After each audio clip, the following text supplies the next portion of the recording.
Retribution. Retribution.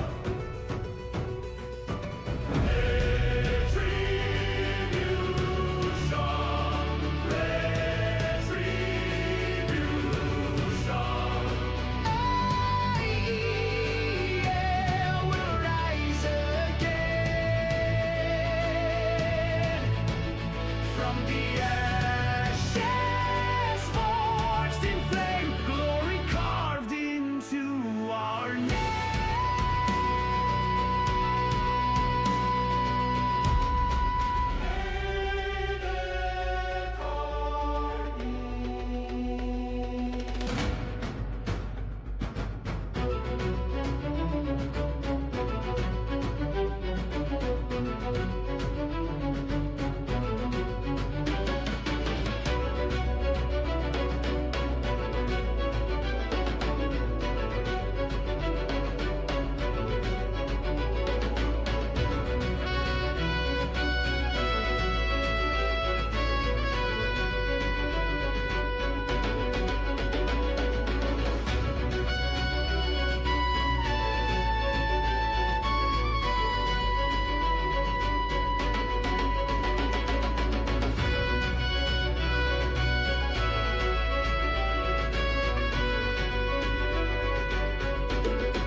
What's up, and welcome back, fellow Siege spectators and players. It's AEL, and this season, vengeance isn't just a motive, it's the battlefield.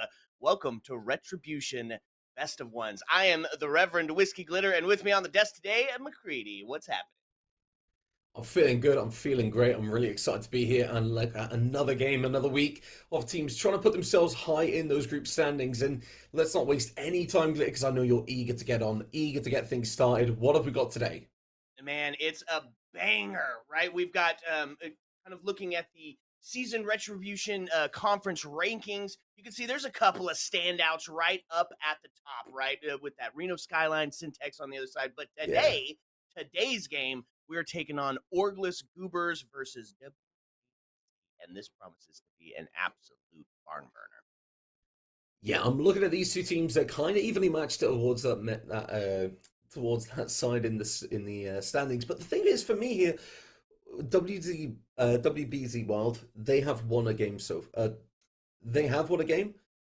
but that's come off the back of a forfeit. So they actually have only played two games and lost two games, whereas Orgless Goobers have lost one and won one. But because the forfeit being as it was, that means that they're actually lower than WBZ Wild.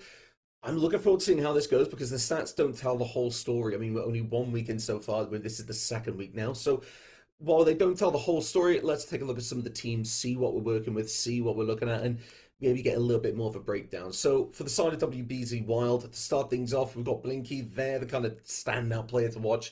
You see, they've got that 14 and 15 KD so far, but for me, the big thing I want to look at is the KDR. They're constantly present, they're constantly around there, and the most importantly, they are taking these gunfights. They're going to be going in and being that player to watch, like it says. The most played map they've got is Skyscraper. It comes up as a loss, so because again we're really in, it doesn't really matter that much. And I'll let you take us through Orgless Goobers. Yeah, should be a fun one. I mean, we took a look at the roster real quick, see exactly who's on the team, and you said it. Kind of some relatively unknowns, at least to myself, in trying to make their name in. And this is a great place to do that. You can see a couple players, no kills, no time, no stats, so relatively untested on the WBZ side. Let's take a look at the other. Let's take a look at Orgless. Yeah, so See, taking a look over towards them. go ahead. Yeah, yeah, we've got Demon Zell. They're going to be that key player to watch out. Demon definitely really stepped up when they went on to the last time we saw them. I feel like something I've seen across these two teams, because I'm going to bring it up now, is the survivability has been quite low. I know there's two players on WBZ Wild that haven't really had an opportunity to show what they've got yet, but the rest of them are like sitting at 25%, 12% survivability. Demons doing the same. They're not afraid to take the gunfights, but there is a lot of times where you can see they'll get refragged out. And if we bring up the rest of the team, we're going to really see which team's going in stronger based on that, really. Looking at the survivability, it's not much of a better story. I mean, you've got Sneaky, Immune, Fritos, and Zen all sitting around about that 23 to 32 mark, within 10% of each other.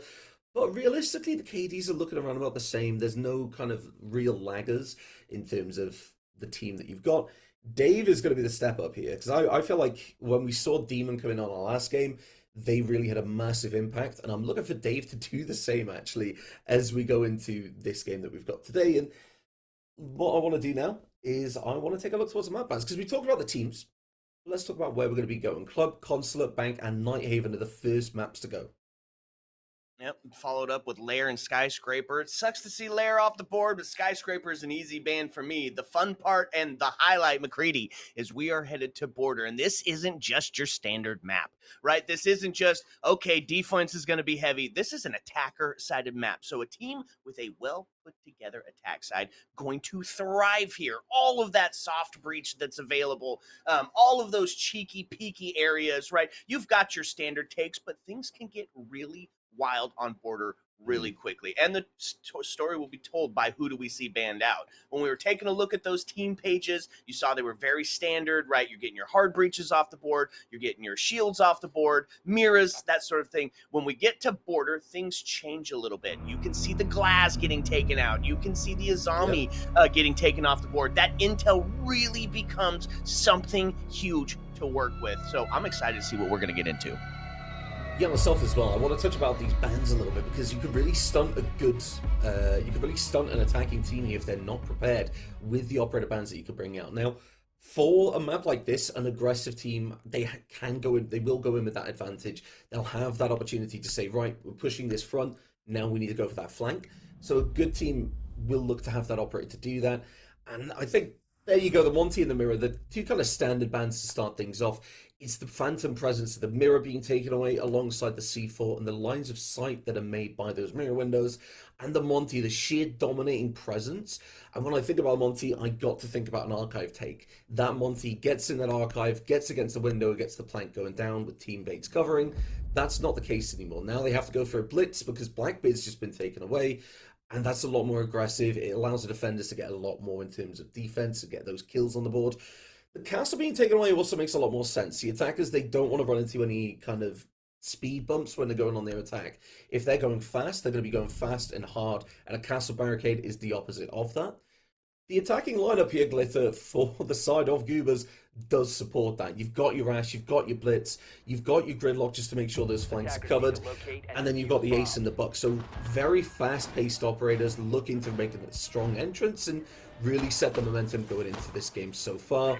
Whereas WBZ, while they're going to be going for that top floor site, very similar setup to what you'd normally expect. They've got the Aruni, they made those lines of sight, so they can't use a mirror window, but they have the Aruni gates, and by doing that, that stops that utility from going through. It protects a half-wall player a little bit more, and a lot of utility over towards this office site and archive set, because they're expecting, you know, Orgless Goobers might be thinking about going for an archive take. They need to be prepared for that, and that's why you can see that extension over towards that office and break side, because they need to have that opportunity to use those long angles they can make from break, and they need to be able to rotate back to site. Starting things off, Blinky will prep that run out, but it's going to be Jot. It takes a little bit of damage actually to start things off, probably from a little bit of, you know, just a not great placement in a gun. I don't know, downstairs, that could have been a spawn peek, but a little bit early. You see him get into that passport area and take a couple of shots, trying to catch one early. Buck, however, going to get right into customs and find one right off the board. Fritos is going to take it. It's a headshot. It's deserved, and the body bounce now going to sit into the hands of Orgless, and they take that one early. Yeah, the Mute being taken off the board very quickly. I've got to wonder why the Mute's playing over the wards there. They had a shotgun on the wall. They have a C4 that they can keep in pocket. That's not the case anymore. Very early pick in favor of the attack. That's just going to motivate them a lot more. We talked about setting a strong pace. That's exactly what you want to see from Fritos. A good start. Now they can start thinking towards the CCTV side. Get this breach open. But this is where they need to start dealing with possible other players down below. This is where Buck needs to have that information to back them up. They can get the utility, but are they going to get flanked by Bringtay? That's a good question. Mute down below means they were looking for that C4 kill, and they have plenty of intel on the board. 3 BPs, McCready, that they're going to be trying to do it, but Mute's gone. So half the round is gone, and you got the body balance. Now it's time to see the attack start making the move. They're still doing a little bit of hunt down, and you can see that Goyo's put himself in a position to try to get that kill from underneath, but Buck's not having anything to do with it. Either some intel or the IGL's like, it's time to go. We've only got a few in sight. They're opening it up, and they're getting set. There's another off the board as Buck's going to find Malusi, and that's a huge double right on the board. Got Blitz posturing inside of sight, and there he is. He makes his way in. There's the flash going for some pistol pop, but he gets hit. He's still able to get the kill, and Orgless, McCready, they're going to do round one flawlessly. Yeah, very confident round to start things off. They got that opening pick. The Buck knew exactly when they needed to rotate around, most likely because the attackers had the drones. They had the information to just say, right, we know that they don't have C4s. You don't need to expose yourself, because that's what Fritos Bringtay was trying to do. They were trying to catch them off guard and stop that drive that Fritos had really given the side of the attackers. They backed up. They didn't overpeak, and they were able to isolate these defenders on the site.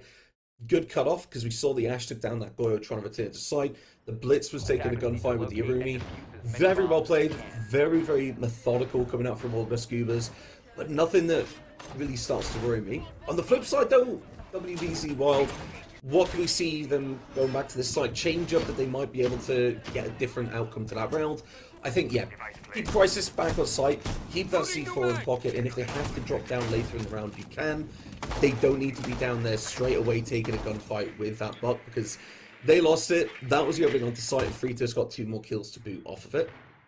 The next thing I want to look at for the side of WBZ Wild, they didn't have any answer to Orgless Goobers when they started to take control of CC, started to get that control over towards that bottom metal. They only had Bring Tay around on that flank to try and catch him off guard. And realistically, I feel like Bring Tay was just a little bit slow going for that. Fritos was able to read into the roam, and yeah, back off. Again, Crisis going to look for a spawn peak, but nothing to find to start things off in this round. Yeah, I like it. They bring a second one to the board, and also, this time, some breach denial, right? Make sure that Ace can't just open everything up, because that's one of the things about Border. It's all soft breach, so if you get a couple of cuts, well, you can get it done flawlessly. Back up to the second floor. A little bit of a difference this time on the side of the attack, as they are going to bring around a Brava. Try to catch some of those gadgets, but look right here. Blitz is already on the hunt, and he's got the isolation already. They're going to start taking the shot, and it's going to be Fritos yet again. But this time the buddy system was in place, and they're going to take him off the board. So the hero of the last round, not going to be effective anymore. Blitz starting to make his way in, trying to catch 2, but they've got the power of friendship here, McCready. They're not going to let this free kill on the Blitz, so they need a homie to come out and help. Yeah, CK is going to take down Sneaky, which means that's going to be down to the Blitz and the Brava down below. And suddenly this attack has just really stalled out, hasn't it? Yeah, no kidding. Talk about 3-piece. Well, we're going to give it to Bandit this time as they put themselves on pace for the ace. And unfortunately, no more to be had as he gets pixel-perfect deletion onto the dome piece. Diffuser's down, and the man advantage now sits in the hands of WBZ. Plenty of time, McCready, for them to readdress, reassess, and get in and get that plant going down. They need to start looking towards this top floor. They can't afford to look down below. Now, like you say, they could split apart. They need to regroup to reassess. And realistically, I think the best approach that they can find at the moment is going through that office area, push together towards office and archive. They can at least play for refrags. But then again, with time ticking down a minute on the clock, they're going to feel the pressure. They're going to feel stressed. And most importantly, they're still down below. They haven't started to move upstairs. I feel like you Orgless Goobers might have been caught a little bit off guard, and they're a little bit rattled by this. Time is ticking down. They need 7 seconds to get that plant down at the very least. And if they hit that 000, they'll just be a sitting duck. And like you say, this time there is a C4 on the board. Orgless, they have to make the push. It's going to have to come up through these metal stairs. They don't have any other choice. Okay, Legion Goo gonna go into the foot and start to slow things down, and a little bit of shots towards the homie as the fear starts to ring out.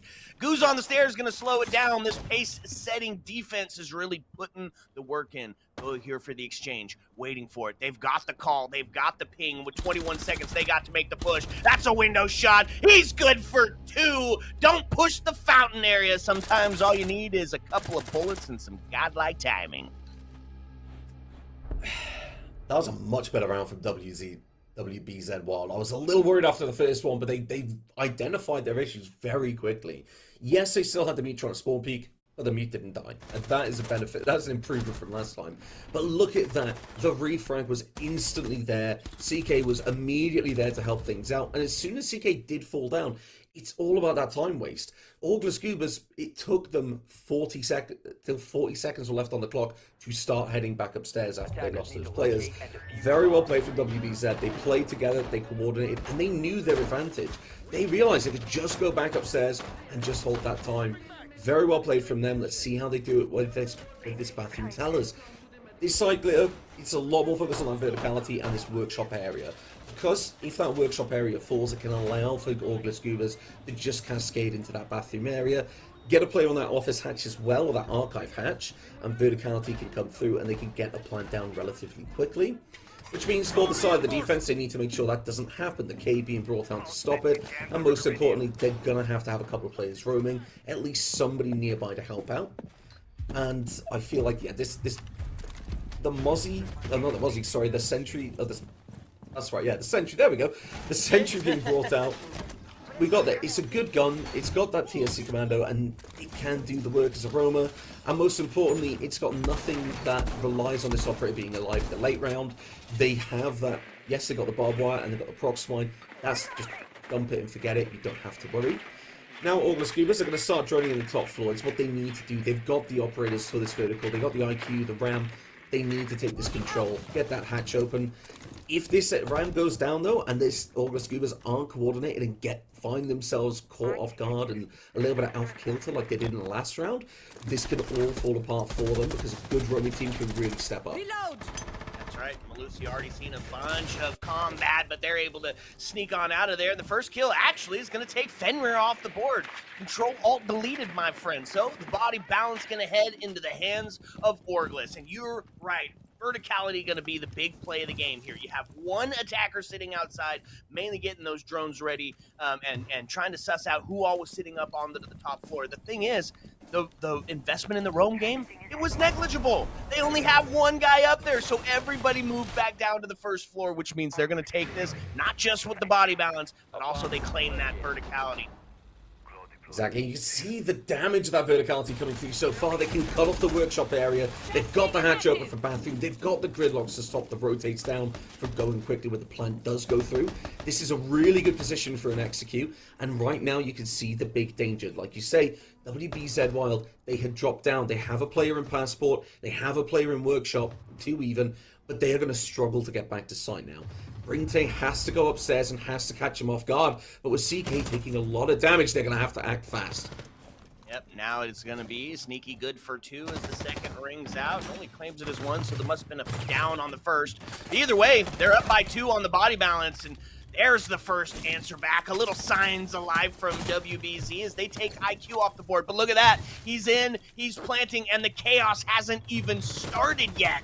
Verticality being held is going to be a big part of that. They find another off the board, so into a 4v2. 40 seconds between round 3 and Destiny, my friend, and this is a highly impactful round. So, retaking up onto the top floor, Malusi going to try to grab some of that vertical presence and force some movement so we can get a player down inside to start long arming this. On to Canadian, he's going to find the first couple of shots, but not going to be rewarded. Taken out completely, and now it's alone on an island, and he's just going to get taken out. 2 kills and an assist for the ace, and they find that one. Yeah, I've got to say, a good attack from Orgless Goobers. They recognized that verticality was that condition, the win condition for them. They cut off the rest of the roamers. They cut off a lot of those rotations. And WBZ Wild didn't have a freedom of movement. They weren't able to get back to site easily. They didn't go up to that top floor as quick as they should have, because realistically, Bringtay should have been up there. They should have been applying a lot more pressure. They let Goobers get way too confident to get that plant down, and by the time that somebody did rotate that top floor and they did start applying the pressure, it was already a post-plant scenario, a 2 versus 4, and the other person was just sat on site waiting to try and make something happen. A couple of nice shots to come through, but it's just not going to happen in the numbers game. A 1 versus 3 in the post-plant scenario without the verticality, it's always going in favor of the attackers. So if we go back to that site glitter, that verticality needs to be retaken a lot quicker if they lose it, and also held a lot better. I mean, it sucks that you lost that first gunfight, but there has to be some kind of remedial action. You have to try and get a refrag. You have to try and wait some more time. WBZ Wild just sat back and let Orgless Goobers win the round. Heading to this side, bathroom tellers, it's going to be a lot more of the same. I mean, WBZ will have to have control of this armory side because, again, we talk about the verticality. This is a site with the Vent and Workshop where it's so much more pronounced, it's so much more impactful, where you have your standard rotate spots that can just be covered by 1 buck. 1 buck or 1 ram can shut down this entire site, and that's dangerous. But after what we've just seen, I feel like WBZ Wild need to really have a much stronger upstairs hold. From the lineup they got the hatch open, they've got the Legion up there as well as the Bandit. I feel like they're going to do exactly that, and I'm happy to see that. But again, they're going to have to contest with the RAM, the IQ, and the droning to the side of Orgless Goobers. Again, Bravo, going to bring that utility, get that off the board, try and take away the information they've got, most importantly the mute jammers and the default cams, because that's really what the defenders have got to try and catch them off guard.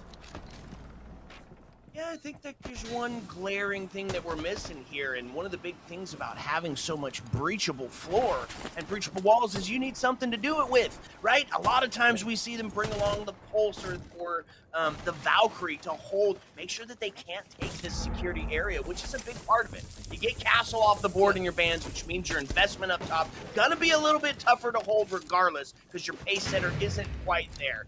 At this point, I don't know. I'd like to see it switch up a little bit more. Maybe a little bit more adaptation on their defensive side.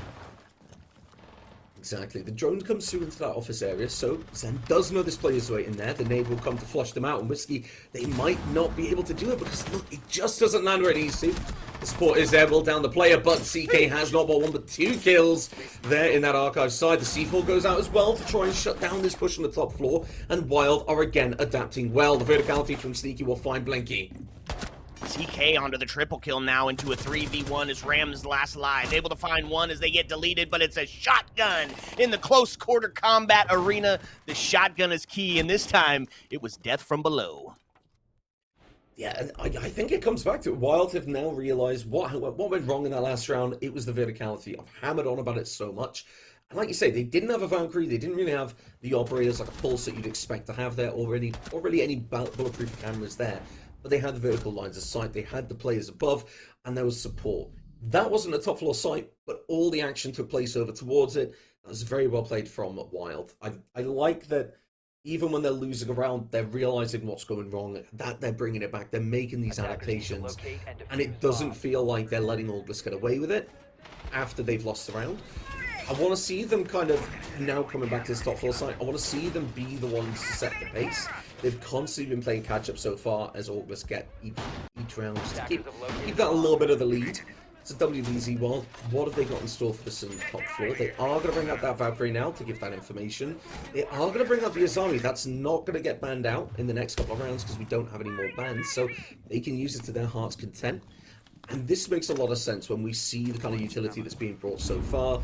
That Ash has been almost a permanent mainstay on the side of Orgless. Not necessarily in this occasion, but all the operators, all the lines of sight, having that as army, it's a really good thing to have because then you can support your team. You can make those gunfight angles that just do not back the attackers at all, and you can make the positions a lot more favorable for yourself. And a couple of pre-placed C4s going through on here, so somebody's got to be on the cameras very quickly. But this could go very well for WBZ Wild if they play it right, if the coordination's there and they have that info. But as I'm sure you expect, you got the IQ to deal with it. Do they spot that there's C4s down below? That's the big question for me here as they start their attack now and start looking towards the CCTV side. Yeah, almost 100% they see those. It's a common thing, right? Pre-place the C4. It's one of the reasons you bring the IQ to the table. They for sure know that devastation is going to be waiting for them. So step number one, going to be getting somebody down there to take those off the board. Would like to see a Twitch or something to try to help that, but not going to be the case here. First shot's going to be, it's the Vector ringing out, and Zen's going to find his live forfeit. So whoever those C4s are, if they weren't spotted out, McCready, they're going to be on the board and ready to go now. One down below, and I think this is the key, right? Is having a CK down there to be able to put that vertical pressure on. We're going to see it start to happen right now as they get active on East. Exactly. Now, they don't have a player down below, like you say, so you can see that that player down below is ready and waiting. CK and Blinky as well. Once C4 goes out, will it be triggered in time? No, it won't, because there's that discipline. They realize that player's sprinting. Let's not waste it. We need to pop this at the perfect time to really catch him off guard, and it's just not going to land as the C4 goes out. The breach will start, but there's nobody down below to get the utility, and we are going to see Blinky get taken down to even things out in the body count. Yep, Frida's gonna find one, but immediately his life is forfeit as the trade rings out, and when the dust settles, WBZ comes up with that body balance, but here's the top of metal to continue that pressure. Oh, hello? Tay? Good night! Answered back as Sneaky goes down, so they maintain that body balance, but at a cost. Now, all of a sudden, Orgless finds themselves with the pressure on. Still 2 tracks, plenty of Bs, but they're gonna take it. CK, the hero of the last round, taken off the board now into an old-fashioned 2-2. Some siege timing almost sees some life loss, but instead, they're gonna be able to rotate over to 90. He's got the intel that somebody's below, goes for the prone and gets deleted. That's exactly right as that goes down. Grenade in the hands, finds it, It's an SMG-11 to close her out. Yeah, very nice round from WBZ Wild. That was what I was wanting to see. They had players down below. They were able to take away that opening player from Orgless again. And for me, that's where it is, because they shut down that momentum. The first round we saw, they lost that player at the start, down below. That just changed the whole round for them. But here, it's got to be down there below where you see that verticality, you see the C4 go out. The attackers realize that they have to do something. They have to try and get the breach open, but the defenders know where they are. They didn't find any kills with the C4s, but it was the positions they were put in because of it. They knew they were being watched. They knew that the C4s were a risk, and as a result, they had to play a lot more careful. They slowed things down, as you said, and they were just trying to, at one point, just stop hemorrhaging players. They only had 2 people left, and they were able to get an evening it out on the flank watch.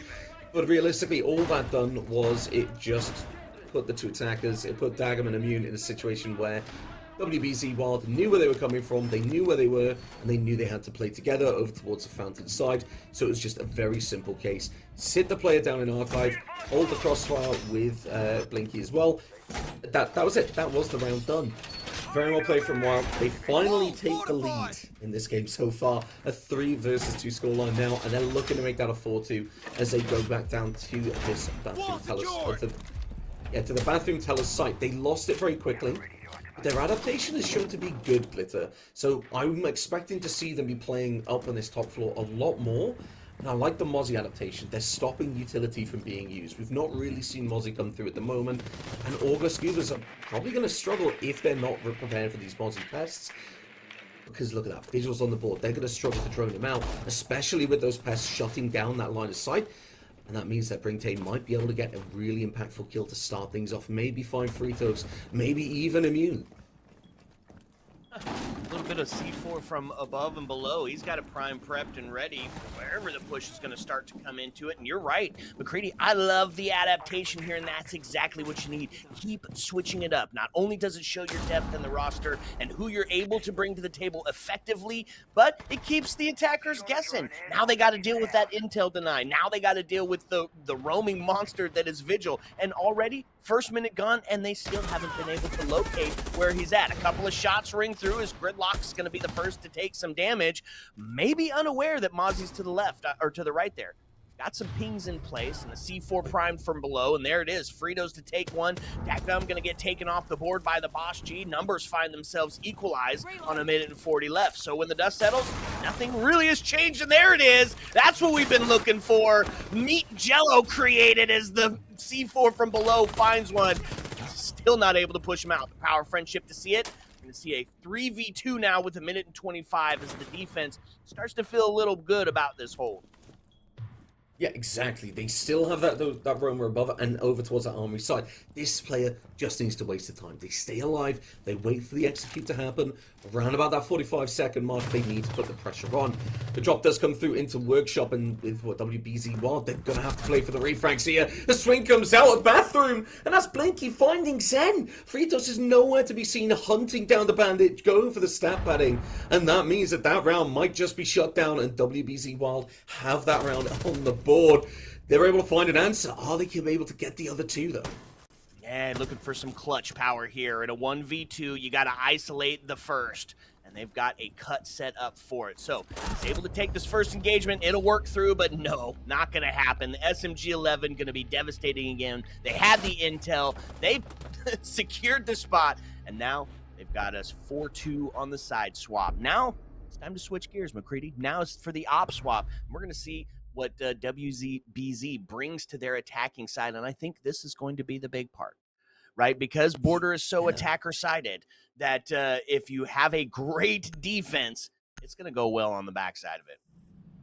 Yeah, and I think the thing is we see from WBZ Wild, their defenses went well when they had aggressive, they had confident positions. They weren't necessarily swinging everything, but they were playing in situations and positions that Orgless had to contest. They didn't have a choice. They knew they had to deal with it. And when they really ramped that up, they had that Mozzie pass, they had the Vigil nearby, and then they had the Roamers to back it up as soon as they lost a player. That was when they were running rounds. You see those C4s coming out massively. The coordination was there. They weren't just swinging bringing in everything and hoping for the best. They were playing it aggressively and coordinated, which is very dangerous, especially going onto the attack, like you say. A couple of key operators here, then there's an Amaru, a Ying, a Blackbeard, and I feel like that is where we're really going to see this, as well as a Dokkaebi. That's screaming out possibly a fast archive push with an Amaru jumping in that sandwich window, because you get your Blackbeard over towards the archive side, you get Ying on the window, you get the Dokkaebi nearby, and get that plan going through, and then that Amaru goes in either through vents or through sandwich, and they try and be that second tip of the spear. That's a very aggressive lineup, and it's got a lot of potential if it works out. Orgless Goobers looking for a breakthrough setup, maybe not going to read into this, maybe they won't expect it, but they do have that castle on the board. Now, we talked about the castle, why it was banned out last time. We're going to see exactly why. They're able to really make sure that they are forcing what WBZ want into gunfights that favor the defense. Positions that do not make them feel comfortable with taking a fight, possibly close range against shotguns. And most importantly, it's forcing them to take different positions. They can't just walk in towards Fountain and Office. They have to use that utility that they then can't use somewhere else. Looks like the attackers, though, they are going to be heading over towards that archive side. I'm very excited to see how this plays out, if that's what they're going for. Defense is set up for some siege warfare here. All pace setters on the board outside of Doc, who just going to allow you to live again. Whether you're 1-5 or 99, he'll bring you straight back up to the tippy top. I'm looking to see how this is going to play out. One of the things that's fun about Amaru is you also can bring in that hatch, right? You can come up through that hatch. And there's the Candelas that are bringing out right now. Starting to cause some chaos inside of sight. They're going to take the Blackbeard off the board, and there it is, in through the window, but immediately decimated. CK is able to find one, but the damage has been done as we find ourselves in a 4-2. Frost putting pressure onto the AC window as the smoke clouds ring out. And when the dust settles, when it's all done, it's a tough place to find yourself as an attacker, especially now, as they're going to find two and equalize, but it's a low health scenario. So in the body balance, we're equalized, McCready, but on the health side, Ying is but a bullet. Plant starting to go down. No C4 in the hands, which means we're going to have to do this the old-fashioned way with a little bit of gunplay, and they're going to whoa! Okay, it was because it was pre-planted. Fritos catches him slipping, and that's going to be diffuser down. McCready, Ying is but a bullet. What do you even do? There's not much they can do. They have 1:16 left on the clock. They have to go for a plan. But realistically, Orgless Goobers are not going to let that happen. They know there's a player over towards metal. But there's also going to be that player sat towards the fountain side. Make the lines of sight. Don't have to contest them. They have the UMP. That is a gun that can work from range. That is a gun that has an ACOG. And with the HP the Joker's on, it's just not going to work out. They are going to suffer. They are going to be taken down. And then you got Fritos just waiting with that shotgun and SMG in the close range. That case is under lock and key in the safe. And Orgless Goobers are not going to give it away unless they absolutely have to. Joker will have to start pushing forward. Will have to start doing something because realistically, there's nothing more they can do other than just wait out that time, and that serves nobody. Free fire goes out, but that's a position given away, Glitter.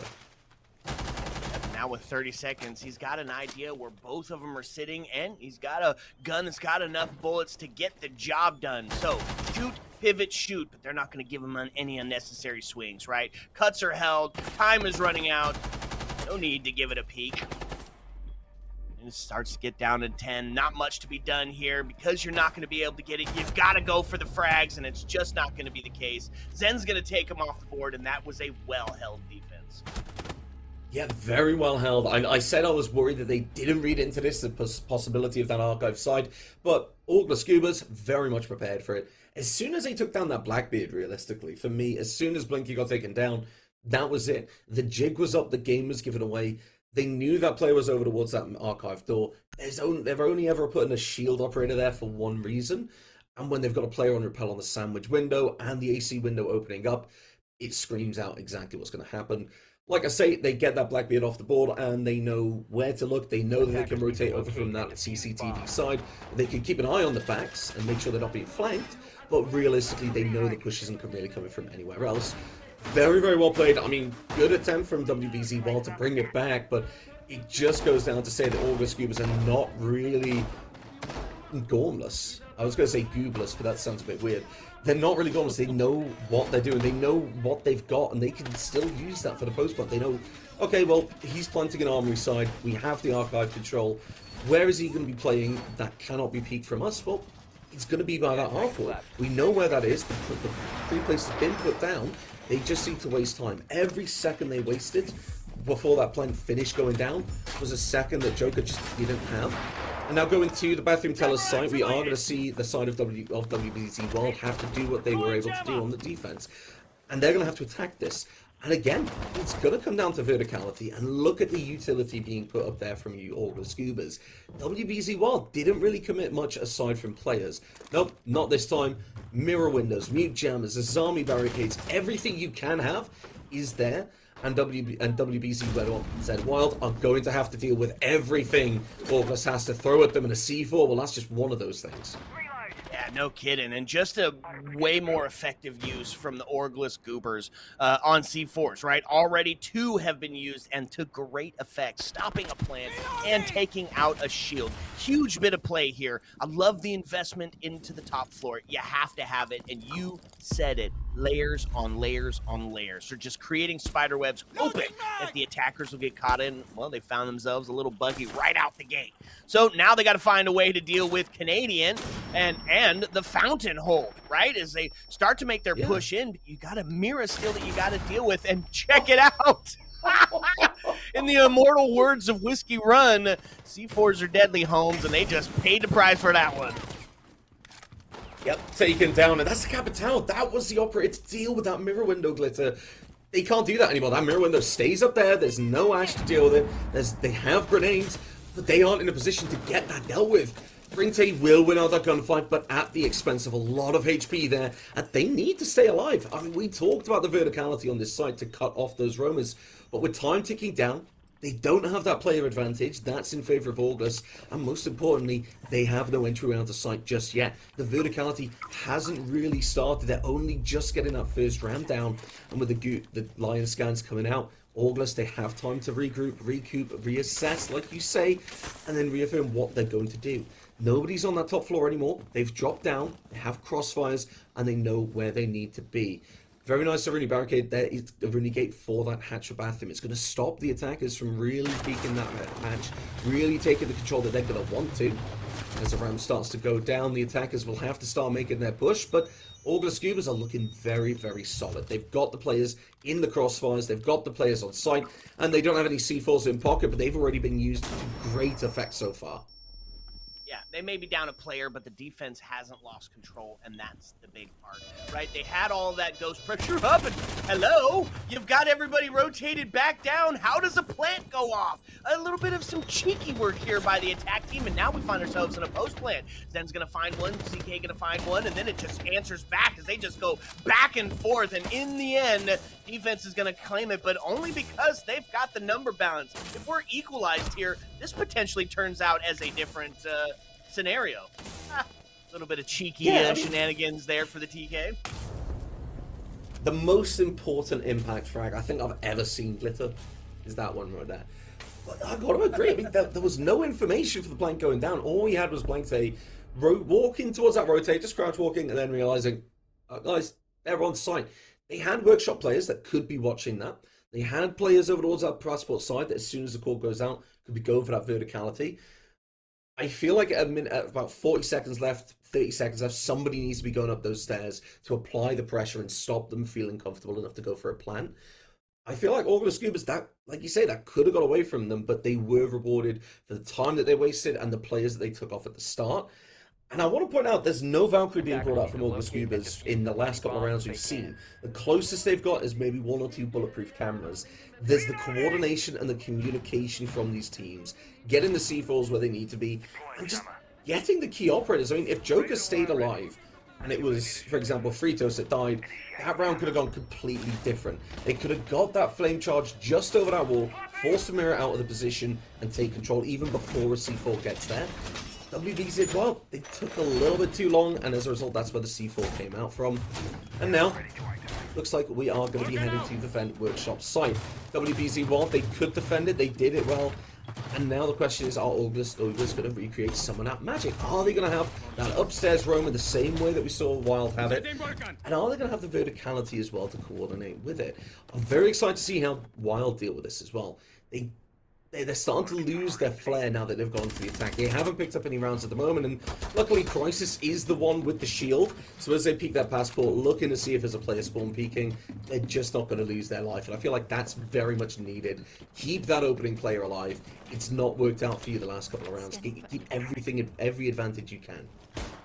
And you talked about verticality being so important. Well, you're absolutely correct. 4 defenders up top to make sure that you can't claim that space. And if you do, it's not going to be without a battle. The big highlight here that I really like is that we've doubled up on the area denial, keeping that person that is down in sight safer for a little bit longer. But also, the Solus is on the board, and that can be a great operator to help you determine where that push is coming from, where those cut drones are set up, and potentially denying the plant from above, right? Because you can just take a peek on a gadget, see where it's getting planted down, just a little wall bang to close it out. So I like the adaptation by the defense. It seems like they're feeling a lot more comfortable here on this side.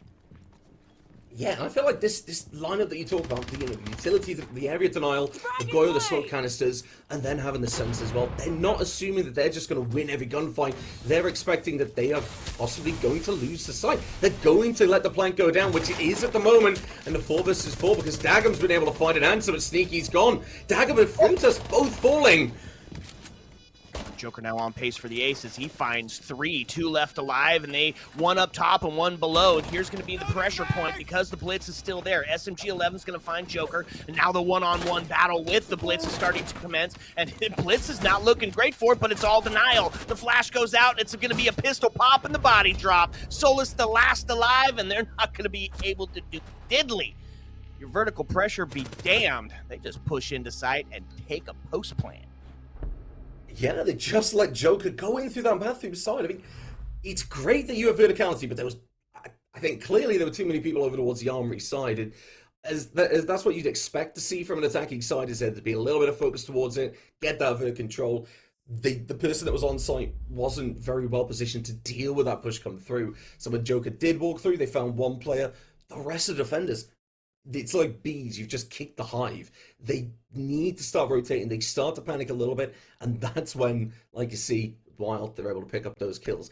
A nice return to form for them. They got out the aggression in their play style, and they got that round. So I need to see them do it again. This top floor, though, they stalled out. They gave a little bit too much information away last time they attacked this site. So now they need to try and think about what else they could do. Do they go for that office side push, just bin off the archive side? I think they do from the lineup they've got.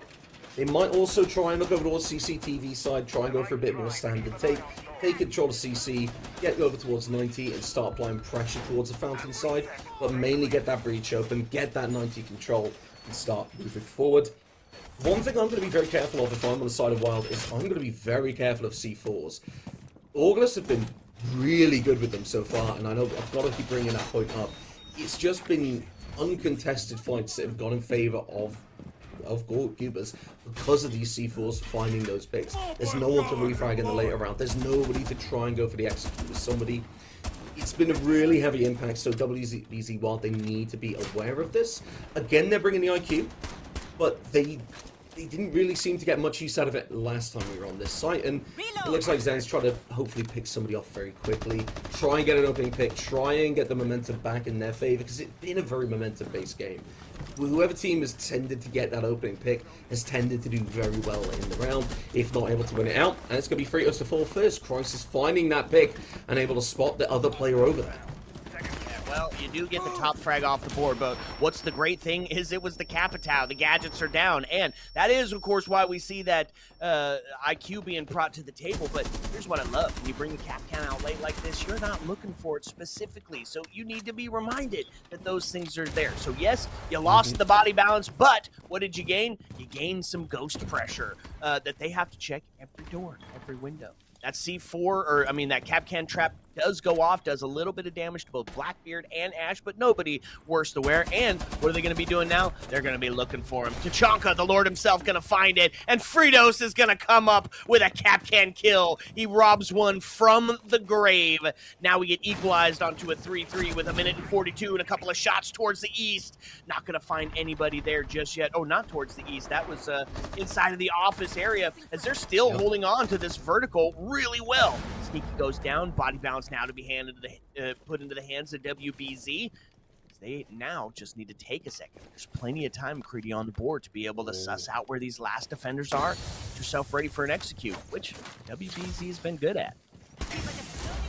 Zen's struggling to get through that rotate. That means they're going to have to hold this position. They can't use an impact to get out because that gives away where they are. And you can see that the attackers might rotate. So now they're going to reposition, get a play with Archive, get a play towards 90.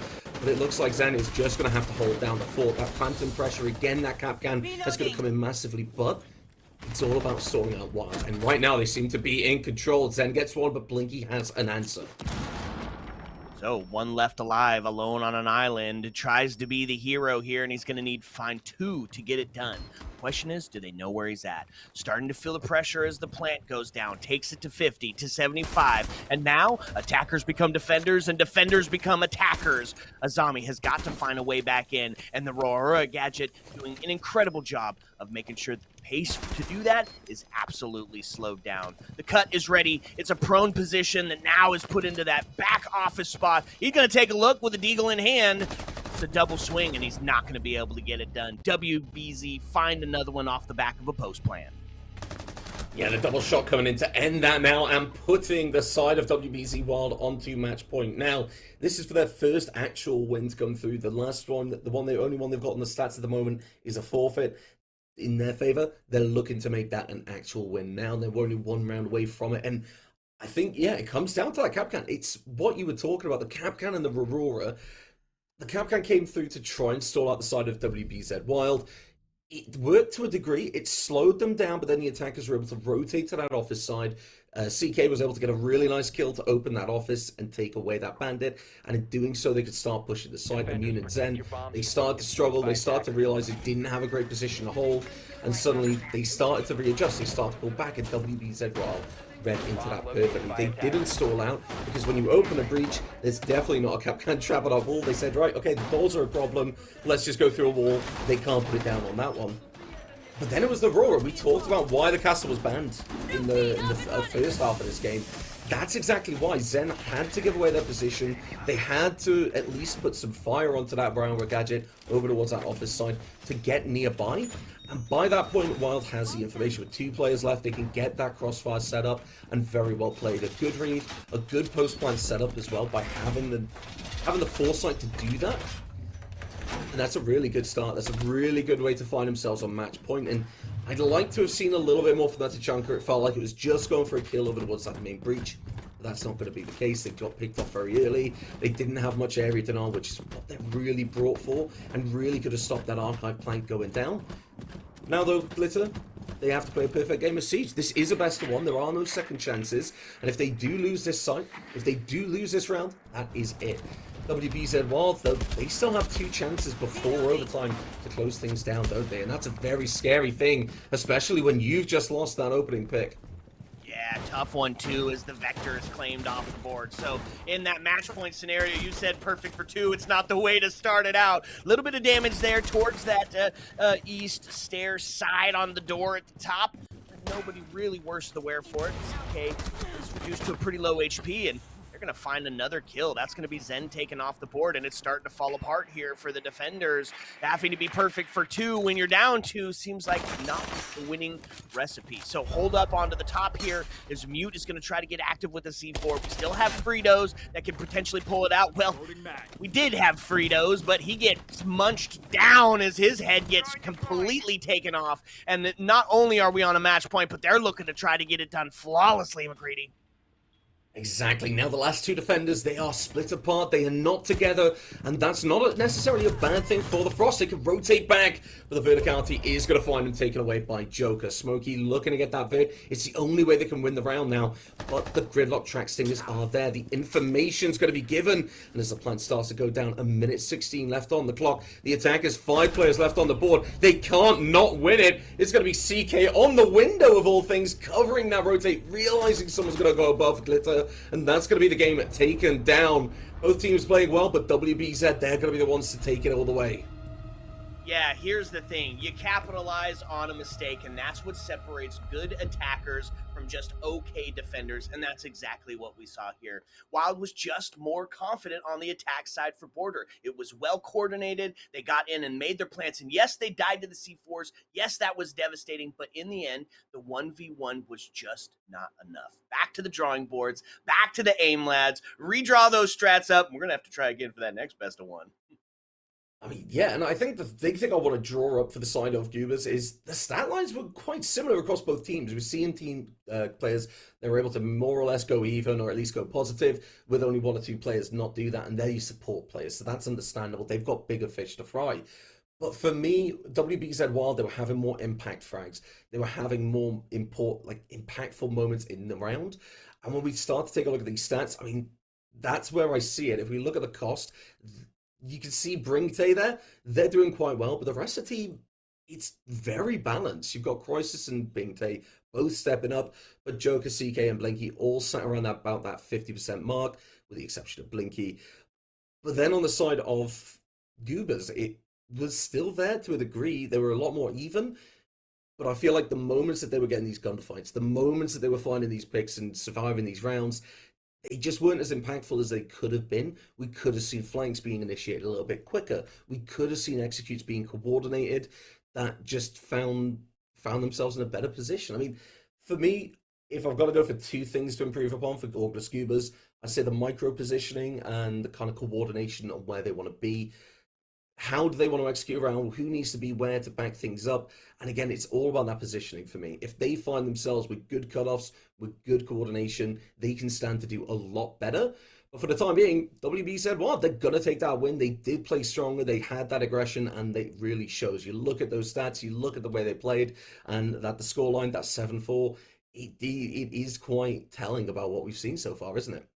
Yeah, absolutely. You do it on game day like you do it on scrim day, right? And Wild has practiced Border before. You can just tell. It was just a better setup at this point. So while we saw a lot of great things out of Orgless Goobers, it just wasn't quite enough to get it done. And man, I can't believe that it's like already over. Like we already are through it. That's tough. Yeah, it's been an absolute pleasure. It's been a really fun game to watch. I've really enjoyed that because I don't think either team really played bad. It was just one team just having that little bit more cohesion, a little bit more preparation, and just that little bit more awareness of where they needed to be and what to do. But like you say, that is going to be it. And that is the only game that we've got showing for ourselves today, isn't it? We don't have any more. It's just this one. The games are still being played, but we are going to be here next week. So don't fret, don't cry your pretty little eyes, because we are going to be here next week and we are going to have a full week of games ready for yourself, because let's just keep it going. We can't stop. Not week 2 into the season. Week 3 is going to be a banger, and I'm so excited for it. I don't know about you.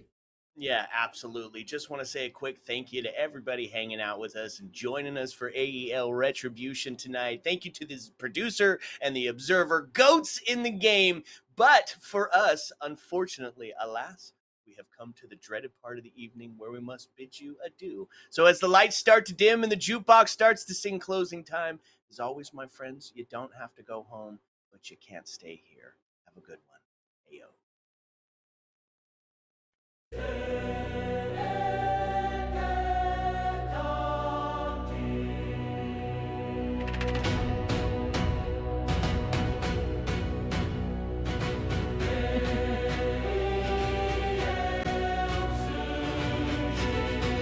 Retribution.